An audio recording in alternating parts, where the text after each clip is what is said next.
The history behind the Primarch of the Second Legion of Adeptus Astartes has been lost to the Imperium of Man after the Emperor enacted the First Edict of Obliteration.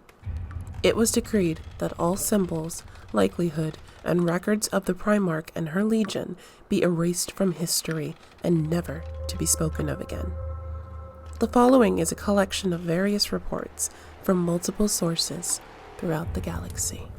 Just like her brother Primarchs, Micte Mori was created by the Emperor and the Perpetual Erda, utilizing both their DNA and forbidden science derived from the warp.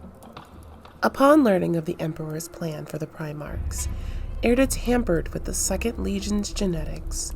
Hoping she could be the antithesis, Erda gambled with fate and infused the Primarch with the pariah gene. Before Erda could tamper with any other Primarchs, Argotal and his agents of chaos arrived from the future and destroyed the Incubaton Pod's Geller fields. Erda then opened up a warp portal and flung the Primarchs across the galaxy. Whether this was her own intention of saving her children, or if she was being controlled by chaos, or even if this was the Emperor's plan all along, still remains a mystery to this day. Micte Mori's pod landed on the world of Eden Prime. Bathed in the ghostly light of this planet's 7 moons, she appeared divine to the inhabitants and was taken in by the ruling church.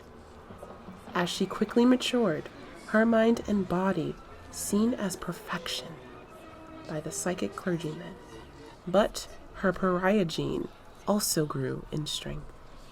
Her aura of dread became so powerful that in her presence for too long resulted in a painful death to any and all with psychic abilities. The Grand Pope ordered for Mori to undertake the Pilgrimage of the 7 Graces, a journey across the 7 moons that is said to cleanse one's soul of sin and end with an encounter with God. Her journey across the stars was met with bloodshed. Her blasphemous nature of being a psychic null caused religious sects to deem her a heretic, and a planetary-wide witch hunt ensued. She single-handedly ended the lives of all the nuns of the Charred Visage who wielded warp flame, but, much to their surprise, Micte Mori did not burn. As her prize, she claimed the Basilica's holy relic for herself, the crown of the martyr. Upon the crumbling dead moons, which had collided with one another centuries ago, Mori came across a pyramid-like structure unlike anything she had ever seen before. Ancient etchings of civilizations past revealed an old battle between 2 warring factions. These twin moons had once been called the Eyes of God, but it seems that they're now forever closed due to the black stone pylons. It seemed like the pitch-black obelisks called out to the young Primarch. Unknown as to what she should do, Mori went back to the teachings of the Lunarian cult and prayed. As she prayed, her body began to forge and craft at the stone as if it possessed, and when she came to, she had created a symbol of faith and destruction, a weapon of war fit for a warrior of God, La Muerte. With her new noctolith weapon, Micte Mori made her way to the last moon, the blood moon Respira. Bathed in a red hue, Mori walked for 7 days and 7 nights with no clear destination in mind. Had she accomplished the pilgrimage, would she be able to rid herself of the aura of dread and see God? These questions plagued her until she began to question her faith in the Lunarian cult. She dropped to her knees and stared into the sea of endless stars. Just then, she felt a burning sensation on her back, then another, and another. As she turned to see what caused this pain, she saw 12 robed figures wielding warp flame crossbows. These were the Crucifixion Guard, the elite bodyguards of the Lunarian Grand Pope. She had no time to think as to why they were attacking her, as another volley came her way. The warp flame was snuffed out before reaching the Primarch, and she easily deflected the bolts. She untethered La Muerte and charged.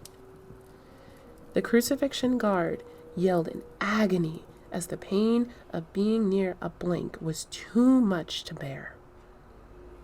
Most fought through the pain, brandishing what appeared to be power weapons, while another two convulsed in a painful death. She brought down a chunk of blackstone with a thunderous blow, completely obliterating the top half of one of her assailants. Another swing of it, and two more landed across the lunar landscape in a heap of broken bones.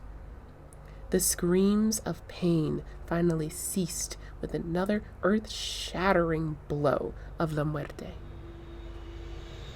She stared into the distance as the Dolmen Gate opened and someone stepped out. The Grand Pope made his way towards her, brandishing a massive sword wreathed in the most powerful flame. Mori picked up her weapon and walked towards him. The two met face to face, and the Primarch dropped to one knee. Standing before her was the Emperor of Mankind, clad in his golden armor. Rise. There is much to discuss. One could say that the Emperor doomed the Primarch of the Second Legion from the very beginning. He had good intentions in masquerading as the Eden Prime's Grand Pope and testing her in the Seven Graces, but perhaps trying to undo Erda's antithesis through veneration was not the correct action. This can be seen with his treatment of Lorgar. After all, the Emperor being seen as a god is what led to Lorgar's Lectio Divinatis, and one could argue that was the wildfire that spread to consume the Imperium and cause the Horus heresy. Micte Mori took command of her legion and renamed them the Eclipsed Sons, after having her old Lunarian faith become eclipsed by the Emperor's guiding light. She was gifted with an ornate suit of power armor, and her relics were upgraded as well. Her crown of the martyr had a protective conversion field emitter engraved into it via a rosarius. Her noctolith cross was heavily converted by the Adeptus Mechanicus, allowing it to be able to fire bolt rounds, melta charges, and even promethium flames. Mori prefers to bludgeon the Imperium's enemies under its monstrous weight. Mori and her Eclipsed Sons participated across the galaxy in the Great Crusade. However, due to her nature as a blink, she rarely interacted with her Primarch brothers unless necessary. She kept to herself most of the time and always wore a helmet in front of the others. Very few knew that she was a woman, even amongst her own legion.